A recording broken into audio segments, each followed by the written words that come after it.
जय हिंद दोस्तों। जैसा कि आप यहाँ पे स्क्रीन पे देख पा रहे हैं, ये जो सब्जेक्ट है वो है आपका माइंड वेंटिलेशन।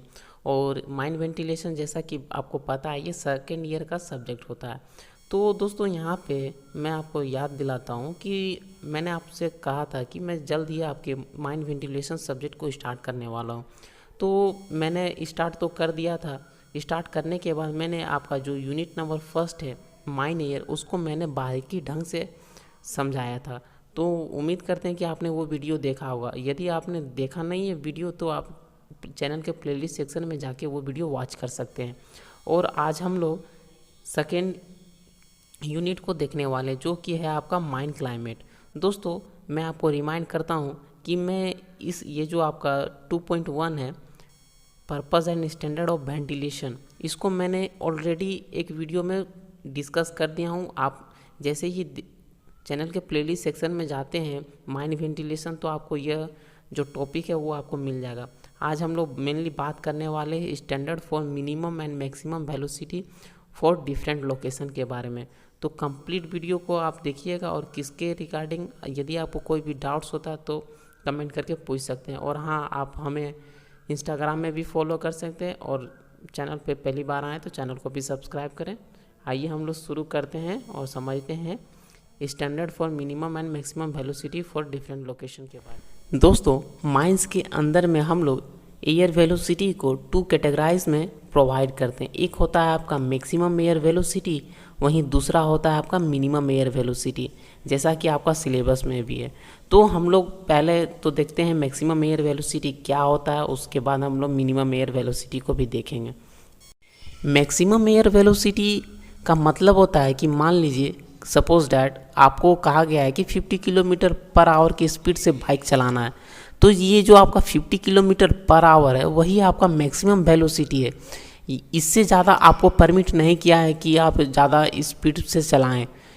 आपको बताया गया है कि आप इस जो स्पीड है जो मैक्सिमम आपको दे दिया है 50 किलोमीटर पर आवर, इससे ज़्यादा आपको नहीं चलाना है। ठीक उसी प्रकार से माइंस के अंदर में बहुत सारे रूल्स रेगुलेशन होते हैं जो कि बताते हैं हम लोग को, वो एक फिक्स्ड क्वांटिटी दे दिए हैं कि इतना के अमाउंट में ही आपको माइंस के अंदर में एयर सर्कुलेट करना, उससे ज़्यादा आप लोग को नहीं करना।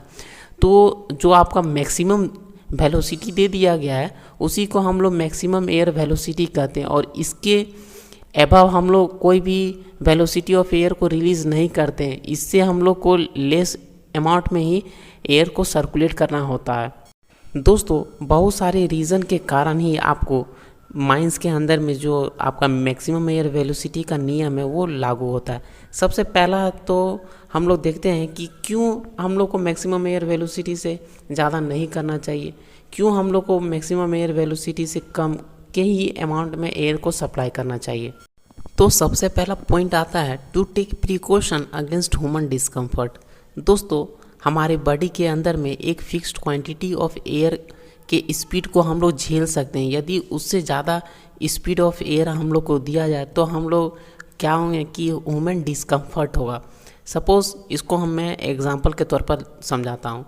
जैसा कि आपको पता है कि यदि हम लोग प्लेटफॉर्म में खड़े रहते हैं रेलवे प्लेटफॉर्म में, तो यदि ट्रेन वो हाई स्पीड से गुजरती है तो वहाँ का जो एयर होता है वो हम लोग को आगे ढकेल देता है।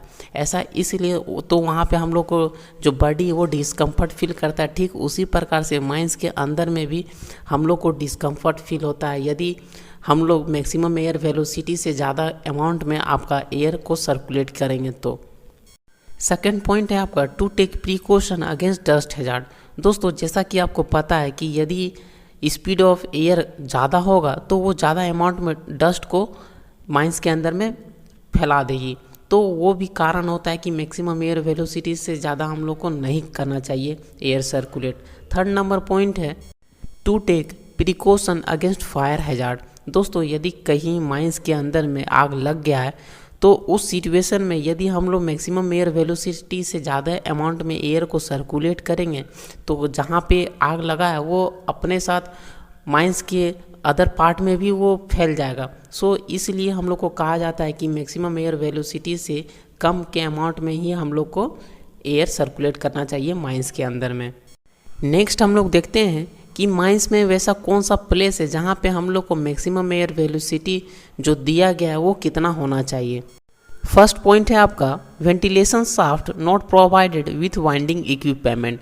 दोस्तों शाफ्ट का मतलब है, आप इसको इमेजिन कर सकते हैं एज अ लिफ्ट के तौर पर। लिफ्ट में हम लोग एक फ्लोर से दूसरे फ्लोर में जाने के लिए यूज़ करते हैं, ठीक उसी प्रकार से माइंस के अंदर में हम लोग को यदि कोई भी मटेरियल को ले जाना है या फिर मैन को ले जाना, तो उस सिचुएशन में हम लोग शाफ्ट का यूज़ करते हैं।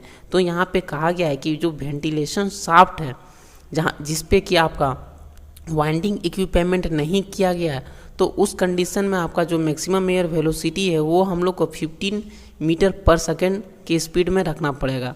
सेकेंड है आपका फैन ड्रिफ्ट। फैन ड्रिफ्ट में हम लोग को 15 मीटर पर सेकेंड की स्पीड से आपका मैक्सिमम एयर वेलोसिटी का प्रोविज़न दिया गया है।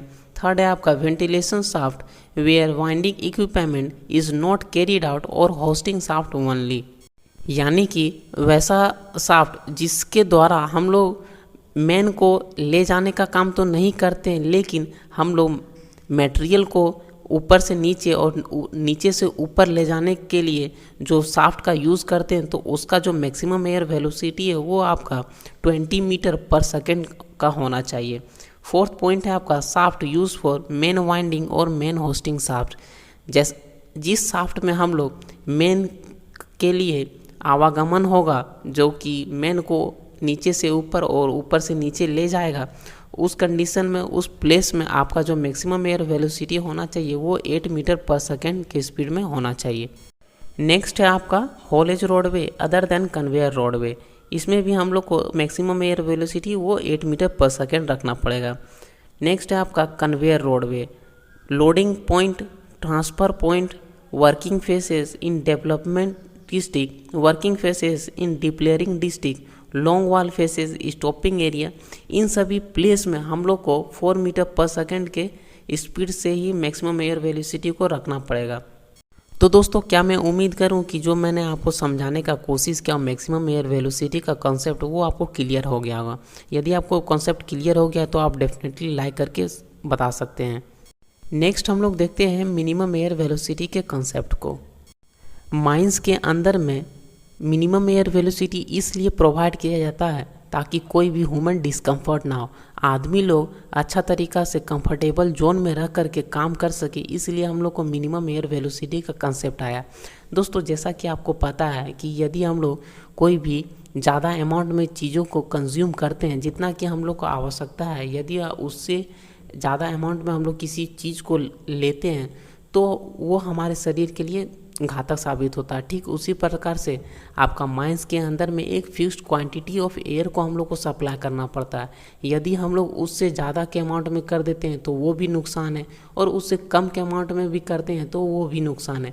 तो यहाँ पे मिनिमम एयर वेलोसिटी का मतलब है कि कितना से हम लोग कितना मिनिमम वेलोसिटी दें ताकि जो ह्यूमन कंफर्टेबल फील हो, और उससे भी ज़्यादा देंगे तो कोई दिक्कत नहीं है, लेकिन मिनिमम है कि उतना रिक्वायरमेंट है, उतना हम लोग को देना ही है। बहुत सारे फैक्टर्स को ध्यान में रखते हुए मिनिमम एयर वेलोसिटी को अंडरग्राउंड माइंस में डिसाइड किया गया है कि कितना अमाउंट में हम लोग को देना चाहिए। सबसे पहला फैक्टर है आपका गैसीनेस ऑफ माइंस। दोस्तों यदि कोई माइंस फर्स्ट डिग्री है, सेकेंड डिग्री है, थर्ड डिग्री है, तो अलग अलग डिग्री के माइंस में अलग अलग एयर वेलोसिटी की आवश्यकता होता है। जैसा कि थर्ड डिग्री में हम लोग को अधिक मात्रा में एयर को सर्कुलेट करना होता है, क्योंकि वहाँ पे जो गैसेस का चांसेस होता है निकलने का वो बहुत ही ज़्यादा अमाउंट में होता है। सो इसलिए ये जो फैक्टर है कि आपका गैसीनेस ऑफ माइंस वो डिपेंड करता है आपका मिनिमम एयर वेलोसिटी, उस माइंस के अंदर में कितना मिनिमम एयर वेलोसिटी का रिक्वायरमेंट है। सेकेंड है आपका स्ट्रेटेजिक पॉइंट और प्लेस। दोस्तों किसी भी पॉइंट में, एक स्पेसिफिक पॉइंट में कितना अमाउंट में हम लोग को एयर सर्कुलेट करना है वो भी आपका फैक्टर्स होता है, जो कि बताता है कि मिनिमम एयर वेलोसिटी उस प्लेस में हम लोग को कितना देना है ताकि कोई भी ह्यूमन डिस्कम्फर्ट फील ना हो और इजीली जो ह्यूमन है वो अपना काम कर पाए। दोस्तों CMR 2017 के रेगुलेशन नंबर 160 में आपका वेलोसिटी ऑफ एयर के बारे में डिस्कस किया गया। दोस्तों यहाँ पे आपको बताया गया है कि कौन सी डिग्री के माइंस में और कौन से प्लेस में कितना वेलोसिटी ऑफ एयर को हम लोग को सप्लाई करना चाहिए। तो आइए हम लोग समझते हैं इसको रेगुलेशन नंबर 160 को, जो है आपका वेलोसिटी ऑफ एयर के बारे में। वेलोसिटी ऑफ एयर करंट को हम लोग मेज़र करते हैं मीटर पर सेकेंड में, और जो आपका मैक्सिमम एयर वेलोसिटी है उसको आपने ध्यान दिया होगा तो उसमें हम लोग मेज़र करते थे मीटर पर सेकेंड में। लेकिन बात करें मिनिमम एयर वेलोसिटी का तो हम लोग उसको मेज़र करते हैं मीटर पर मिनट में। आपके स्क्रीन के लेफ्ट हैंड साइड में जैसा कि आप देख पा रहे होंगे उसमें आपका डिग्री ऑफ गैसीनेस के बारे में चर्चा है। फिर मिडिल पोर्शन में आपका place where velocity of air is to be measured उसके बारे में, यानी कि कौन सा प्लेस में हम लोग को कितना वेलोसिटी ऑफ एयर को मेज़र करना है उसके बारे में। और जो आपका राइट हैंड साइड में है वो आपका वेलोसिटी ऑफ एयर को दर्शाता है। यदि माइनस फर्स्ट डिग्री है, सेकेंड डिग्री या थर्ड डिग्री, तो उस सिचुएशन में जो हम लोग एयर वेलोसिटी को मेज़र करेंगे किसी भी माइंस में, वो है आपका immediate out by ventilation connection from the face. जैसा कि हम लोग फेस से बाहर निकलेंगे तो उस सिचुएशन में जो आपका एयर वेलोसिटी होना चाहिए वो आपका 30 मीटर पर मिनट के स्पीड से होना चाहिए। और वहीं बात करें आउट बाय का मतलब होता है कि दोस्तों in mining going out of the mine, जैसे ये हम लोग फेस से बाहर निकलते हैं उसी को हम लोग आउट बाय वेंटिलेशन कनेक्शन बोलते हैं। तो उस सिचुएशन में उस प्लेस में आपका जो एयर वेलोसिटी वो कितना रहना चाहिए, 30 मीटर पर मिनट होना चाहिए। नेक्स्ट है आपका यदि माइनस फर्स्ट डिग्री या फिर सेकेंड डिग्री, तो यहाँ पे आपका जो place where velocity is to be measured है उसमें सबसे पहला पॉइंट आता है 4.5 metre from any face whether working और discontinued on the intake side of the brattice और पार्टीशन। यानी कि फेस से लेकर 4.5 मीटर के डिस्टेंस में दायरे में यदि आपका कोई भी काम चल रहा है या फिर नहीं चल रहा है तो उस प्लेस में जो एयर का वेलोसिटी होना चाहिए वो आपका 30 मीटर पर मिनट होना चाहिए। नेक्स्ट है आपका सेकेंड पॉइंट में 7.5 metre out by of the discharge end of an air pipe. यानी कि आपका जो एयर पाइप है जहाँ से आपका डिस्चार्ज हो रहा है वहाँ से आपका 7.5 मीटर के दायरे में आपका जो एयर वेलोसिटी है वो आपका 15 मीटर पर मिनट होना चाहिए। थर्ड है आपका at the maximum span of a long wall face. Span का मतलब होता है the length of something from one end to the other end. दोस्तों यहाँ पे हम लोग जानते हैं कि माइनिंग, अंडरग्राउंड माइनिंग हम लोग दो तरह से करते हैं। एक आपका बोर्ड एंड पिलर मेथड्स होता है और दूसरा होता है आपका लॉन्ग वॉल मेथड। तो लॉन्ग वॉल फेस में जो आपका वेलोसिटी ऑफ एयर है वो आपका 16 मीटर पर मिनट हम लोग को देना है, ये आपका मिनिमम वेलोसिटी है। नेक्स्ट आता है आपका यदि कोई भी माइंस वो थर्ड डिग्री है तो उस सिचुएशन में जहाँ पे हम लोग को वेलोसिटी ऑफ एयर को मेज़र करना है उस प्लेस में आपका 3 पॉइंट दिया गया है। पहला है कहता है आपका 4.5 metre from any face whether working और discontinued on the intake side of the brattice of partition. यानी कि फेज से लेकर 4.5 मीटर के डिस्टेंस में यदि वहाँ पे कोई वर्किंग हो रहा है या नहीं हो रहा है तो उस सिचुएशन में जो आपका वेलोसिटी ऑफ एयर है उस प्लेस में वो हम लोग को मेंटेन करना है 45 मीटर पर मिनट के स्पीड से हम लोग को वेलोसिटी ऑफ एयर को देना है। ये आपका मिनिमम है, इससे ज़्यादा आप दे सकते हैं। सेकेंड है आपका 7.5 metre out by of the discharge end of the air pipe. Air discharge का जो एंड है उससे आपका 7.5 मीटर के प्लेस में वेलोसिटी ऑफ एयर को हम लोग को मेंटेन करना है 725 मीटर पर मिनट के स्पीड से। और लास्ट वन है आपका at the maximum span of the long wall face. जैसा कि मैंने आपको समझाया है कि मैक्सिमम स्पैन का क्या मतलब होता है, तो इसमें हम लोग को मेंटेन करना है यदि आपका थर्ड डिग्री माइनस है तो आपका जो maximum span of long wall face है उसमें हम लोग को वेलोसिटी ऑफ एयर 75 मीटर पर मिनट की स्पीड से हम लोग को एयर को सर्कुलेट करना है। दोस्तों यदि आपने वीडियो को गौर से देखा होगा तो आपने महसूस किया होगा कि आपका जो मिनिमम एयर वेलोसिटी है उसको हम लोग मीटर पर मिनट में मेज़र करते हैं, और वहीं बात करें जो आपका मैक्सिमम एयर वेलोसिटी है उसको हम लोग मीटर पर सेकंड में मेज़र करते हैं। जैसा कि मैंने आपको बताया कि बहुत सारे डिफरेंट प्लेस में अलग अलग वेलोसिटी ऑफ एयर को हम लोग को मेंशन किया गया है, लेकिन ये जो आपका डिफरेंट प्लेस में मेंशन वेलोसिटी ऑफ एयर उसको हम लोग चाहे तो चेंज कर सकते हैं, और यह चेंज करने का जो ड्यूटी है, रिस्पॉन्सिबिलिटी है, वो आपका चीफ इंस्पेक्टर को होता है या फिर रीजनल इंस्पेक्टर ऑफ माइंस को होता है। वे उसी के परमिशन के द्वारा हम लोग ये वेलोसिटी ऑफ एयर को चेंज कर सकते हैं एट अ डिज़ायर प्लेस में। वीडियो आपको पसंद आई है तो डेफिनेटली लाइक करें, और चैनल पे पहली बार आए तो चैनल को भी सब्सक्राइब करें। मिलते हैं अगले वीडियो में, तब तक के लिए bye, God bless you all, जय हिंद।